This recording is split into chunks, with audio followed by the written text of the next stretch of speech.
Capítulo 11. El impacto inicial. La publicación de Laura había encendido una mecha que nadie podía apagar. En pocos días, su relato pasó de ser una confesión personal a un fenómeno social. Las palabras que durante años había guardado en silencio ahora viajaban de pantalla en pantalla, de boca en boca, multiplicándose más allá de lo que ella misma podía imaginar. El impacto inicial fue como un terremoto, sacudió a su entorno, remeció la imagen pública de Javier y colocó en el centro del debate temas que durante mucho tiempo habían sido invisibles. Las primeras reacciones. La mañana. Un hijo y mi pareja me dejó sola. Gracias por poner en palabras lo que sentí. He vivido con la culpa durante años, pero tu historia me ha liberado. Nunca pensé que alguien se atreviera a decirlo en público. Eres muy valiente. Cada mensaje era una confirmación de que su verdad no solo la pertenecía a ella, sino a una comunidad entera de personas que habían sido obligadas a callar. El temblor en la reputación de Javier. El efecto sobre Javier fue inmediato. Sus redes sociales, antes un espacio de elogios y admiración, comenzaron a llenarse de preguntas incómodas. ¿Es cierto lo que cuenta tu exesposa? Hablas de resiliencia, pero ¿abandonaste a tu pareja en el peor momento? Si predicas honestidad, responde con la verdad.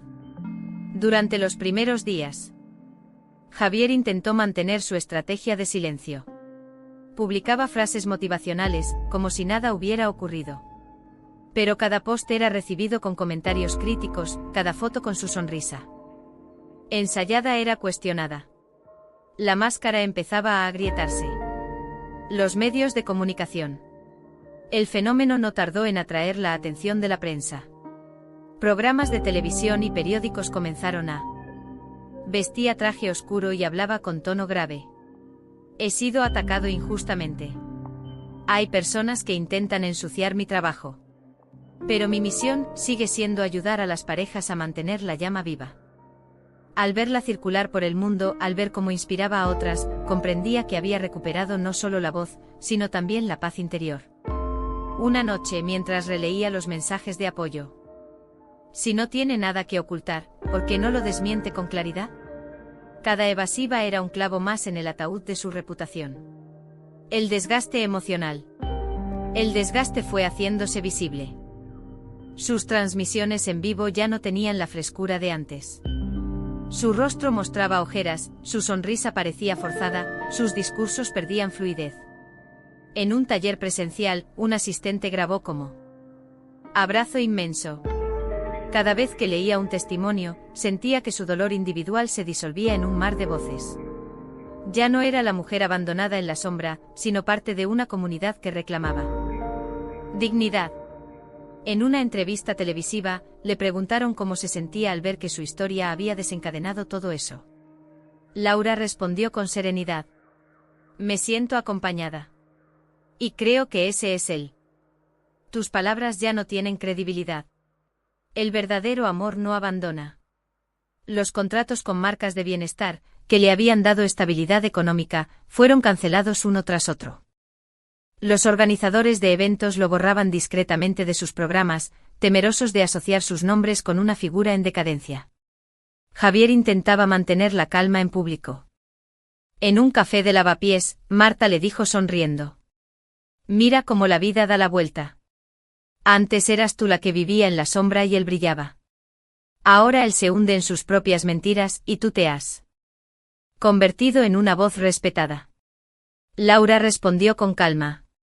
No me alegra su caída, Marta. Lo que me alegra es que por fin la verdad salió a la luz. El silencio de Javier. Con el paso de los días, Javier fue desapareciendo del ojo público.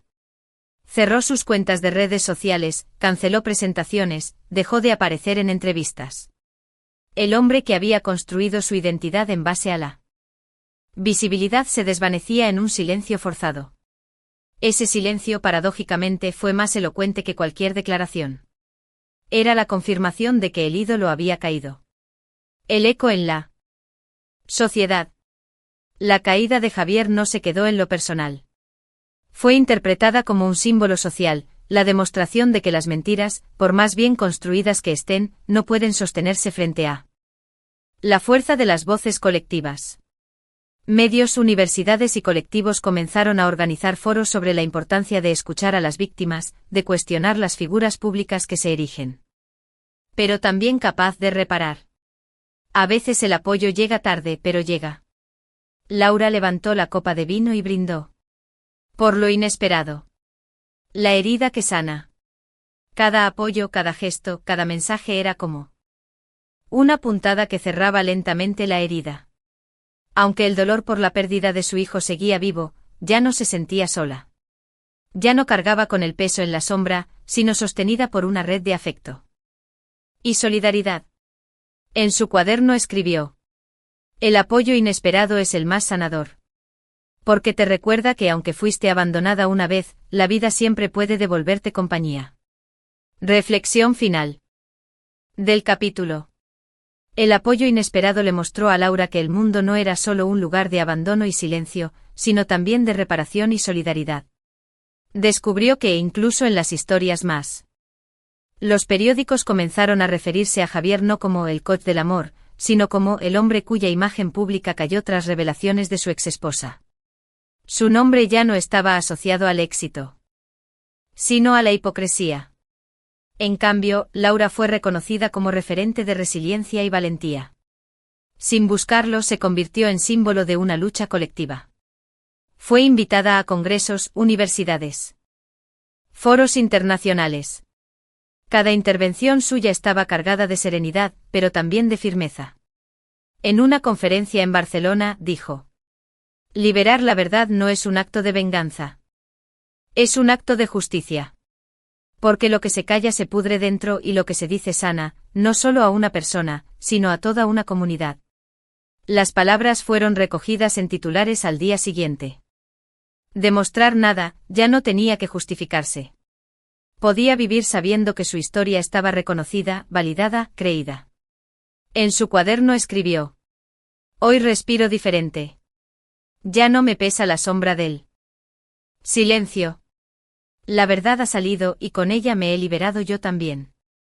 La dimensión colectiva. El movimiento Almohadilla Voces Unidas alcanzó una dimensión inesperada. Se organizaron jornadas de reflexión en varias ciudades, se publicaron libros con testimonios recopilados, se impulsaron propuestas de ley para mejorar el acompañamiento en pérdidas gestacionales.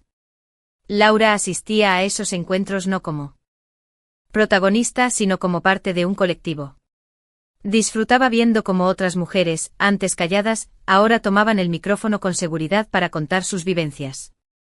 Esa multiplicación de voces era, para ella, la prueba de que la verdad no solo se había liberado en su vida, sino en muchas más. El gesto de reconciliación con el pasado. Un día, meses después de todo, Laura decidió visitar el cementerio donde había una sección dedicada a bebés no nacidos. Llevó flores blancas y una carta que había escrito para su hijo. Se arrodilló frente a una pequeña placa anónima y susurró. Escuchó. Lo que comenzó como un secreto doloroso terminó siendo una bandera de dignidad. El ídolo había caído, pero en su lugar se levantó algo mucho más grande, una comunidad consciente de que el torbellino mediático de las manifestaciones y del colapso de la figura pública de Javier, llegó el silencio. Un silencio distinto, no impuesto como antes, sino conquistado. Y en ese silencio, Laura descubrió que era el momento de empezar una nueva etapa, la del renacer. El despertar de cada mañana. Durante años despertar había sido para Laura un acto doloroso. Abría los ojos y lo primero. Entre lágrimas, otras con rabia contenida, otras con un susurro apenas audible. Una mujer llamada Teresa contó cómo su esposo la había culpado por perder un embarazo, acusándola de no haber cuidado. Dijo con calma: yo también pensé que estaba sola. Pero hoy, al verlas aquí, sé que nuestra herida se convierte en fuerza cuando la compartimos. El poder de lo colectivo. La reunión terminó con un gesto simbólico. Cada mujer escribió una palabra en el libro de las voces: esperanza, dignidad, valentía, no más silencios. Luego se abrazaron unas a otras, y muchas se quedaron hablando. Incluso después de que el salón cerrara. Ese día, Laura comprendió que algo importante había nacido. Ya no era solo un movimiento en redes, era un espacio físico tangible, donde el dolor se. Sesiones de meditación y grupos de acompañamiento. El objetivo no era solo hablar del dolor, sino también construir herramientas para sanar. Laura se sorprendía cada vez más al ver cómo las mujeres, que al principio llegaban con rostros apagados y hombros caídos, poco a poco recuperaban la sonrisa y la energía. Era como presenciar renacimientos colectivos. Historias que inspiran. En esas reuniones, Laura conoció historias que la marcaron profundamente. Una de ellas fue la de Isabel, una mujer de 50 años que había callado durante 3 décadas el abandono de su pareja tras perder un embarazo. Creí que ya era tarde para hablar, confesó Isabel, pero gracias a este espacio entendí que nunca es tarde para sanar. Otra historia fue la de Julia, una joven de 20 años que había sido presionada por su novio para ocultar su pérdida. En el grupo encontró no solo apoyo, sino también referentes de mujeres mayores que la acompañaron como si fueran sus propias madres. Cada testimonio era un recordatorio de que la comunidad no solo consolaba, sino que también enseñaba. La red de apoyo. Con el tiempo, la comunidad se formalizó. Crearon una página web particularmente emotiva. Mientras una mujer terminaba de contar su historia, Laura sintió que las lágrimas le corrían por el rostro. Se dio cuenta de que ya no lloraba solo por dolor, sino también por la belleza de ver cómo de tantas heridas nacía algo luminoso.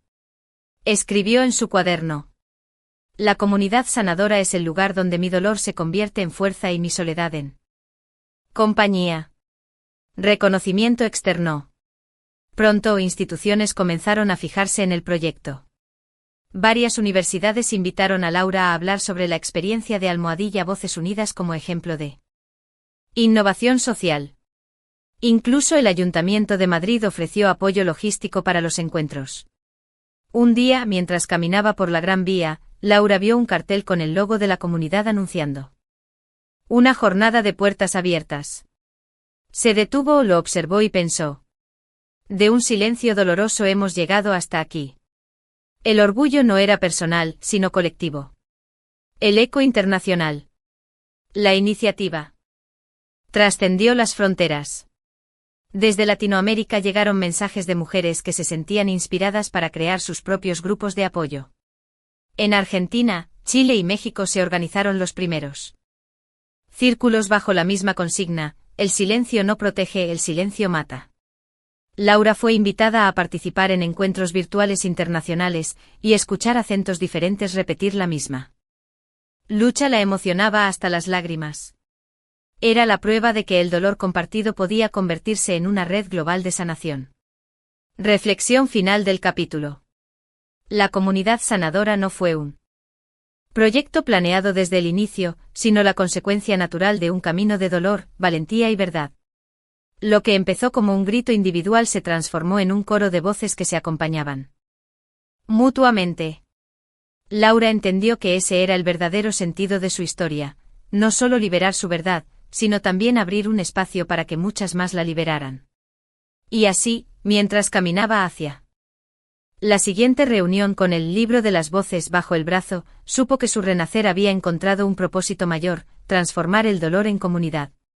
Mano blanca indicando hacia la derecha. Este fue el capítulo 18, la comunidad sanadora, narrado en detalle y más de 1000 palabras.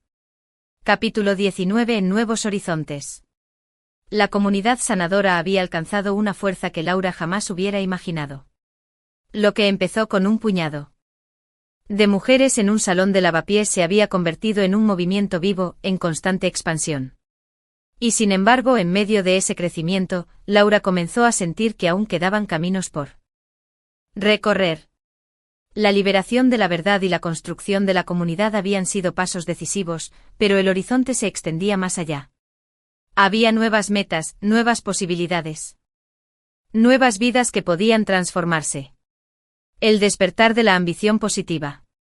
Durante una tarde tranquila, mientras pintaba un lienzo en su apartamento, Laura se sorprendió a sí misma pensando en grande.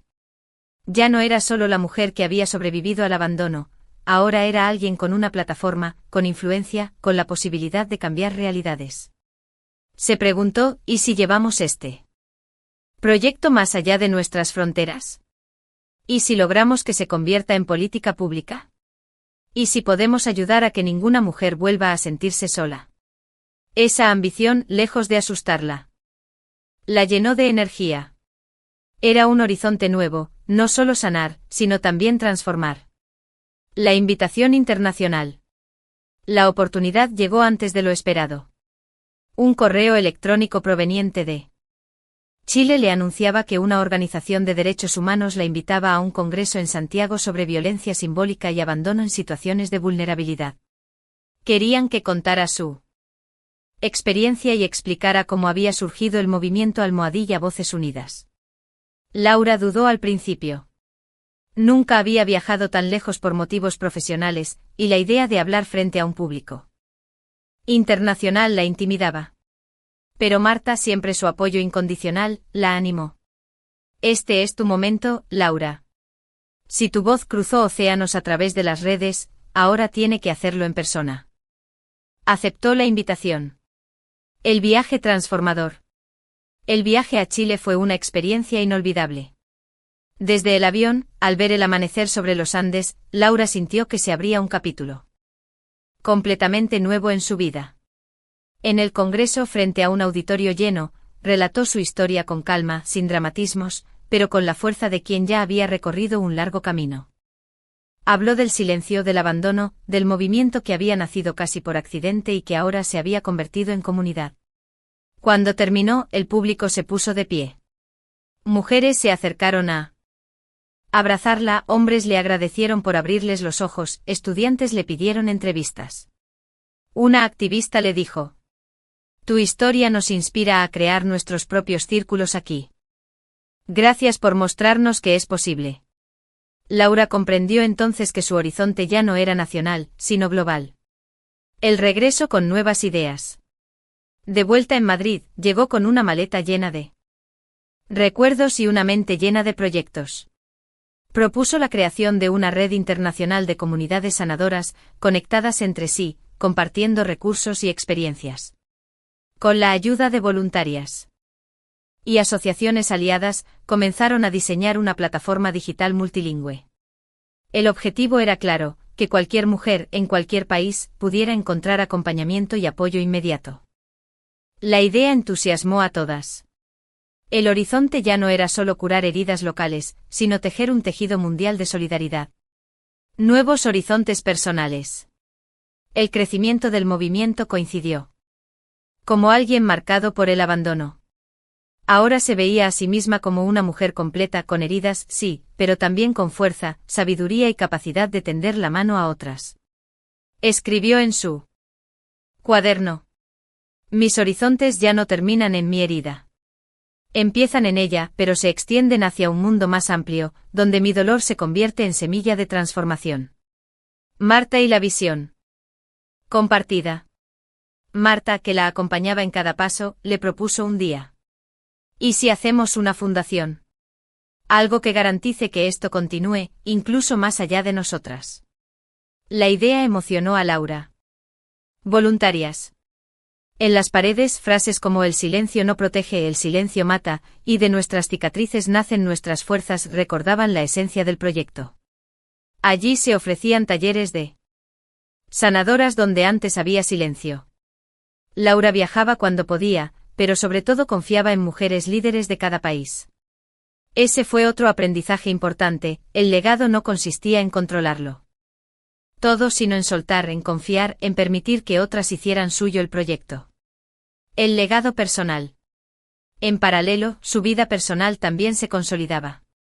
Su relación con Daniel había crecido con paciencia y cuidado. Él la acompañaba en sus viajes, documentaba con fotografías el trabajo de la fundación y, sobre todo, le ofrecía un amor tranquilo y respetuoso. Una noche, mientras cenaban en casa, Daniel le dijo: tu legado no solo está en la fundación, Laura. Está en cada vida que tocas, en cada persona que aprende de tu historia. Y también está aquí, en nuestra vida juntos. Laura lo abrazó con lágrimas en los ojos. Comprendió que el legado no era solo social, sino también íntimo, cotidiano, en la manera en que decidía amar y dejarse amar. La mirada hacia el futuro. Con los años, Laura empezó a dar conferencias menos centradas en su historia personal y más orientadas a la importancia del legado. Hablaba de cómo transformar el dolor en acción, de cómo construir. Dispuestos a escuchar. El reconocimiento íntimo. Lo más conmovedor para Laura no fue la expansión ni los premios, sino los pequeños gestos cotidianos.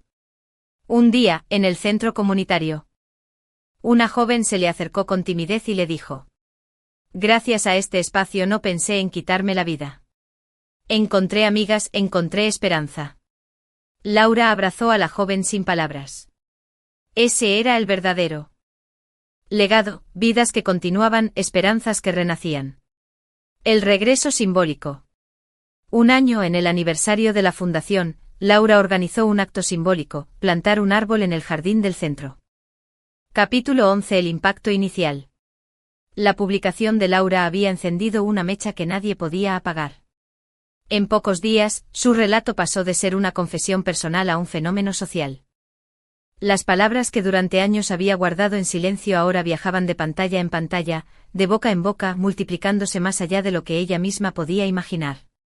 El impacto inicial fue como un terremoto, sacudió a su entorno, remeció la imagen pública de Javier y colocó en el centro del debate temas que durante mucho tiempo habían sido invisibles. Las primeras reacciones. La mañana.